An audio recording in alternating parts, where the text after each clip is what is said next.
Hello everyone, my name is Bradley Duckstein and I serve as Ames UCC's coordinator for the financial stewardship team. Today I'd like to give you a brief 10-minute update on where we stand in our pledge drive for next year and what that means.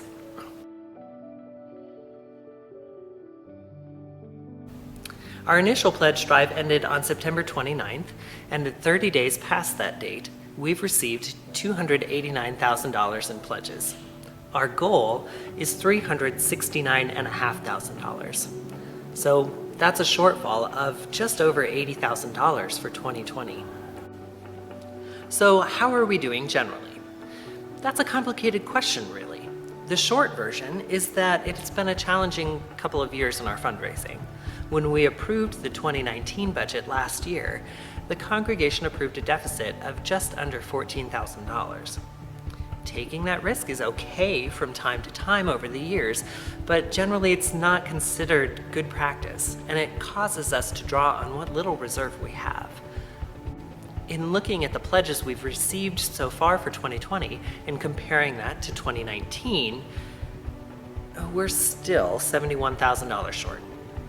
That means that if we kept the budget exactly the same, which isn't a realistic possibility, we would need to cut $71,000 for programs and staff. So at the end of the day, it really can't be said enough. This is a big deal, and it's important that we all understand that and that it's up to us to come up with the money. So now let's take a look at the dream for 2020 and where our biggest proposed changes are in staffing. You've heard me use the phrase fair compensation many times this year, but what does that actually mean? In a nutshell, compensating our staff by Iowa Conference guidelines helps them afford the cost of living in our community, and it helps us remain competitive in the employment marketplace. Having a good track record of fair compensation is also crucial to the search process, where our record is disclosed to searching candidates. Fortunately, we have a pretty good history here, but it remains something that we should be diligent in continuing to support. Guidelines are also intended to compensate adequately in the midst of economic changes. While we all certainly feel the effects of these volatile, uncertain economic times, if we don't pay our staff fairly, we're really just transferring the risk to them. Fair compensation helps our staff to focus on their church work rather than having to do things like take on additional jobs. So in looking at our most substantial staffing changes, let's start with Pastor Hannah.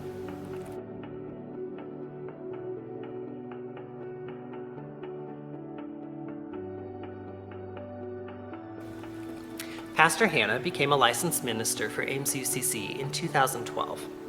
This means that she had local standing, but that standing wasn't automatically recognized everywhere.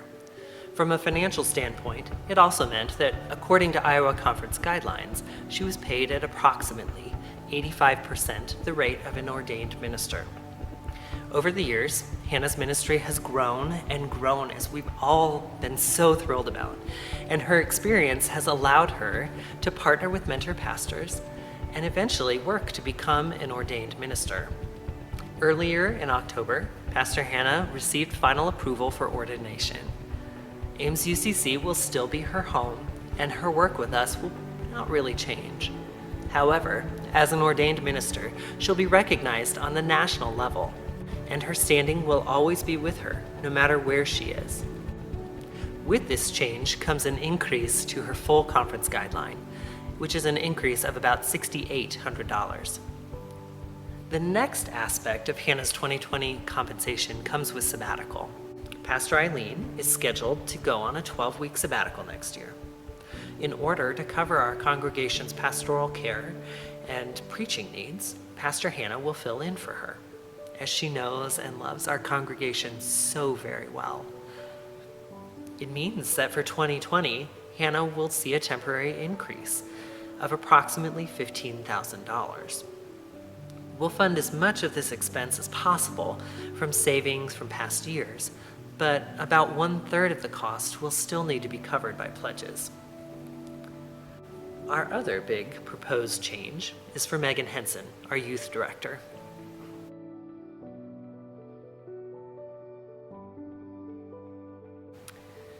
Our youth program has seen a huge increase in enrollment this last year, an increase of 400%. By continuing to support this momentum and budgeting an additional 5 hours per week next year for Megan, we will allow additional time for coordination, communication, planning, and individualized attention for each of our youth. In fact, we're expecting that if things continue to thrive as they are right now, we'll actually need to split our youth group into 2 groups in 2021. And with that change would come an additional 5 hours per week.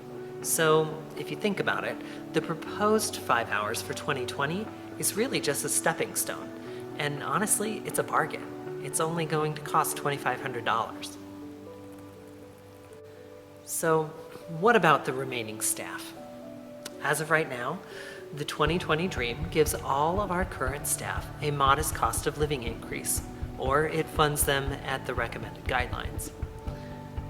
Big picture on staffing, it's approximately $30,000 in increases. However, a large portion of that is temporary.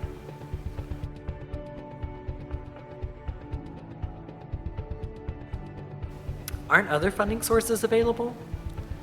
Ames UCC relies entirely on pledges of financial support for our day-to-day expenses.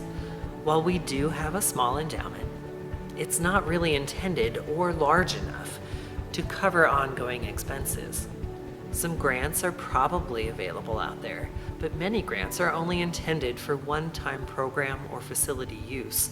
They're not typically intended for ongoing operating expense. And so, yet again, we come back to the importance of everyone's financial support for the church. So what now? In all honesty, I know that I have gotten up in front of our congregation a lot these last few weeks and been preaching to the choir.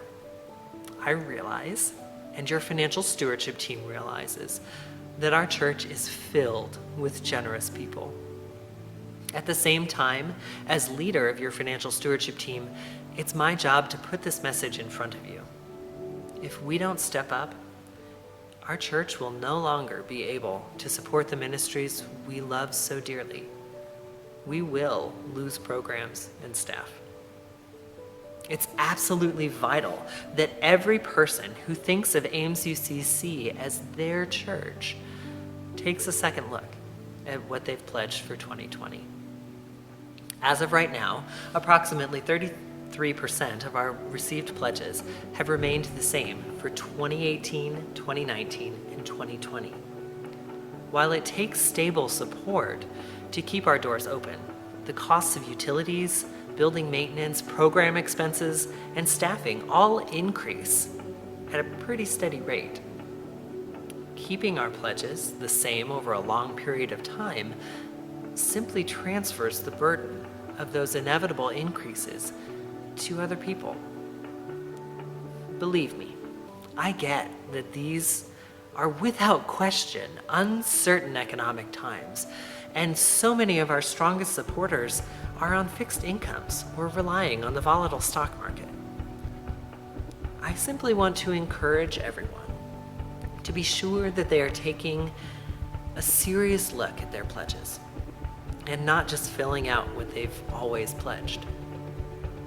So, how do I change my pledge? Whether you're a first-time supporter or you've pledged for years, if you'd like to change your pledge, here are some options. First, you can visit amesucc.org/pledge. A secure online form is available there, and that goes directly to the financial secretary.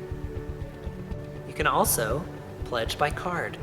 Simply pick up a card from the church office or the back of the sanctuary and turn it in to the offering plate in worship.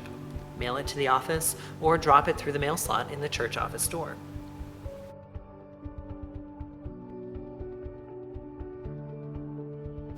When does this need to be done? Our annual budget meeting is scheduled for December 1st after worship. In order to have enough time to adjust the dream budget to what's realistically our pledge income, we need to have everyone's adjustments by November 6th. Like I said earlier, I know it's not fun to be approached again and again about your financial support of our church, and that this seems like it's a never-ending conversation.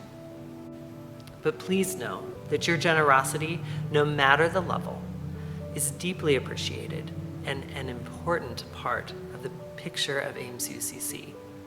It takes all of us, big pledgers and small, old and young, long time and new, to keep our ministry here going. Thank you for all of your generous support and for helping us share that God continues to speak through Ames United Church of Christ.